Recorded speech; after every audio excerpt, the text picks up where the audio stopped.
d'argent. Mais en plus, ils ont fermé l'administration. Ils ont fermé les établissements publics et parapublics, obligeant tous les fonctionnaires et tous ces agents d'être à l'accueil de Alpha Condé. Vous avez vu le résultat. Nous avions décidé de montrer que le succès de notre manifestation du 24 n'était pas un hasard. Nous avons demandé, nous, FNDC, que le lien sorte pour exprimer leur opposition à ce projet de troisième mandat. Le jeudi 7 novembre, il y a eu une mobilisation sans précédent à Conakry. Je tiens à vous féliciter pour votre contribution à ce succès. Mais je sais que vous vous réjouissez aujourd'hui de sentir que vous étiez loin d'être seul. C'est toute la Guinée qui s'est mobilisée. Toutes les sensibilités politiques, toutes les catégories socio-professionnelles. Le FNDC est devenu ainsi un cadre de rassemblement et de réconciliation des Guinéens. Vous savez, avec la politique divisionniste d'Alpha Condé, nous avions besoin de ça. Et je dois féliciter le FNDC d'être devenu le cadre de rassemblement et de réconciliation des Guinéens. Des partis politiques qui avaient des positions radicalement opposées, des organisations de la société civile qui n'avaient pas de bonnes relations entre elles, les catégories socio-professionnelles, toute la Guinée était là. Personne n'a été corrompu, personne n'a été intimidé. Chacun, en tant que citoyen libre, est venu affirmer son opposition à ce troisième mandat d'Alpha Condé. Demain, lorsque votre parti sera au pouvoir, il y aura un gouvernement de rassemblement à l'image du FNDC. Parce que notre premier objectif, c'est le rassemblement et la réconciliation du Guinée. Vous savez combien de fois nous souffrons de voir la Guinée divisée, de voir l'égalité des chances bafouée dans notre pays. Et on ne peut pas réconcilier sans rassembler. Il faudra rassembler, créer un gouvernement de large couverture qui regroupe toutes les sensibilités, toutes les catégories socio-professionnelles pour aller dans la même direction, réconciliation, mise en place d'un état de droit capable de garantir la sécurité pour tous et l'égalité des chances entre tous les Guinéens. Et ça, ce sera un gouvernement à l'image du FNDC, pour ne pas dire le FNDC. Le combat n'est pas terminé. Pour plusieurs raisons. M. Alpha Condé s'est rendu compte que le peuple n'est pas avec lui. Il promet d'aller à forêt pour dire que Conakry n'est pas représentatif de la Guinée. Mais le FNDC ira en forêt, on va encore le terrasser, montrer que les Guinéens de la forêt, comme ceux de la Moyenne-Guinée, comme ceux de la Haute-Guinée, comme ceux de la Basse-Guinée, sont contre le troisième mandat. Nous allons évaluer la performance et le FNDC sera là. Les adversaires du troisième mandat vont se mobiliser 3 fois, 4 fois plus que ceux qui sont prétendus être les partisans, parce que ce sera les fonctionnaires et les jeunes corrompus qui sous l'effet de la misère, de la pauvreté, seront obligés d'accepter 50 000 francs, 100 000 francs pour venir à une réception à laquelle ils ne croient pas. Mais le FNDC, c'est la conviction. Ce n'est pas l'argent. On n'a pas envoyé le bus, on n'a pas envoyé d'argent, on n'a pas les moyens, on n'a pas intimidé aucun citoyen. Chacun était fier de venir participer à ce combat.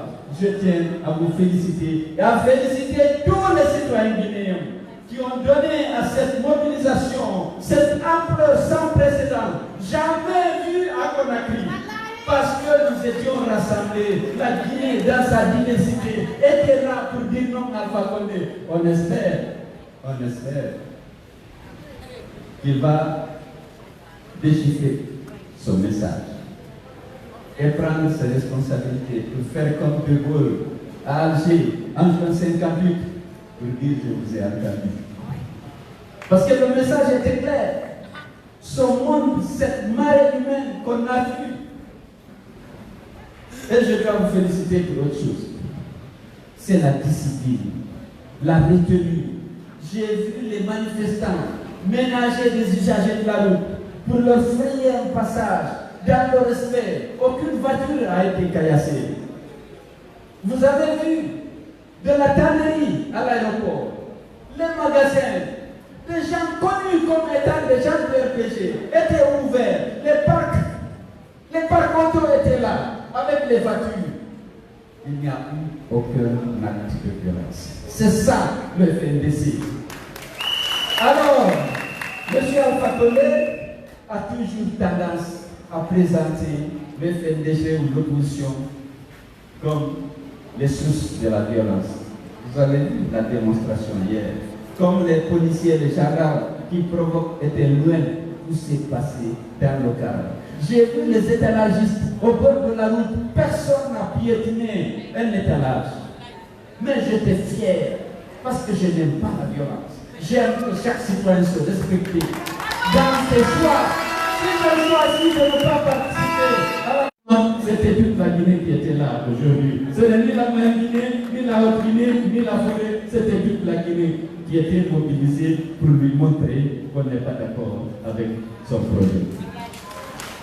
Alors, je voudrais présenter encore nos condoléances aux 3 compatriotes assassinés lors des funérailles des 11 partisans du FNDC qui étaient sortis les 14, 15, 16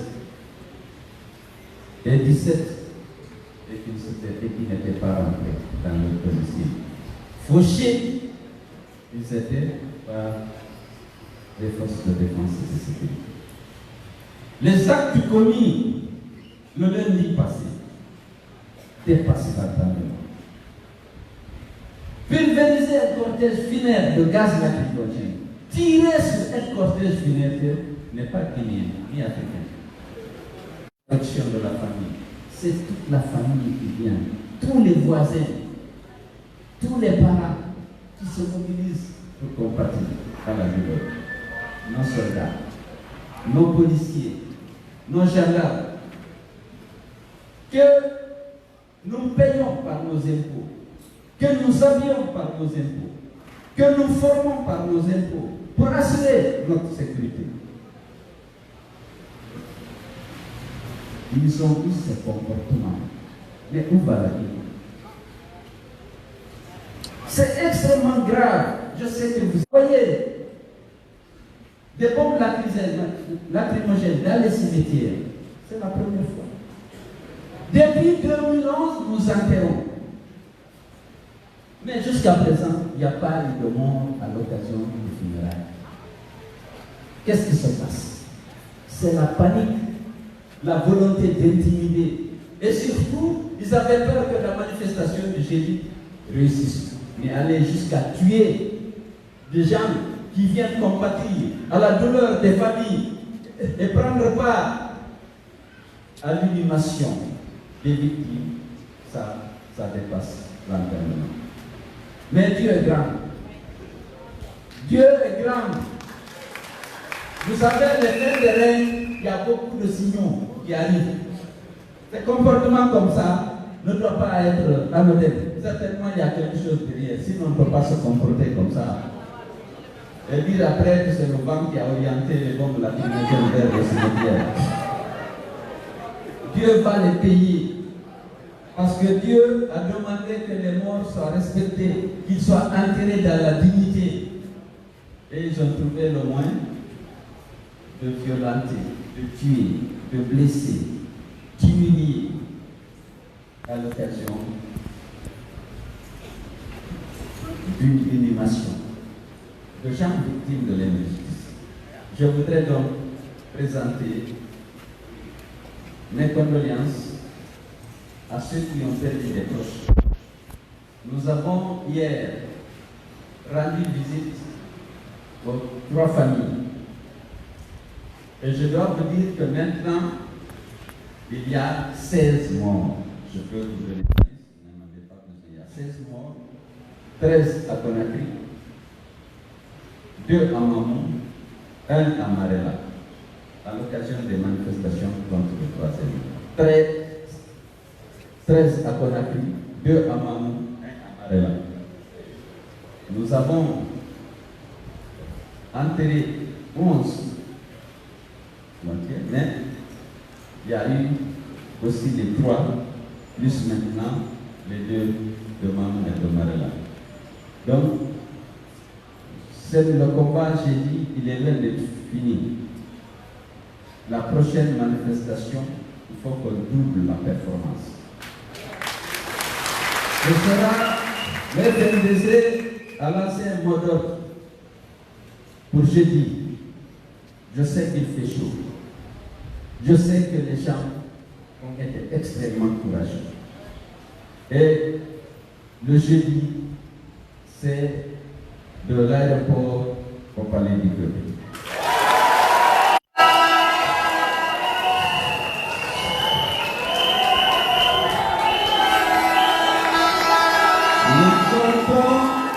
Nous comptons sur vous et vraiment, il faut que cette fois-ci, à l'occasion de la prochaine manifestation, nous exigeons la libération immédiate et sans condition de Abdraman Sanon et de ses collègues détenus, jugés et condamnés, d'abord kidnappés, jugés et condamnés arbitrairement. Nous exigeons la libération de tous ceux qui sont actuellement arrêtés et qui croupissent dans les prisons à l'occasion de ce combat contre le 3e mandat.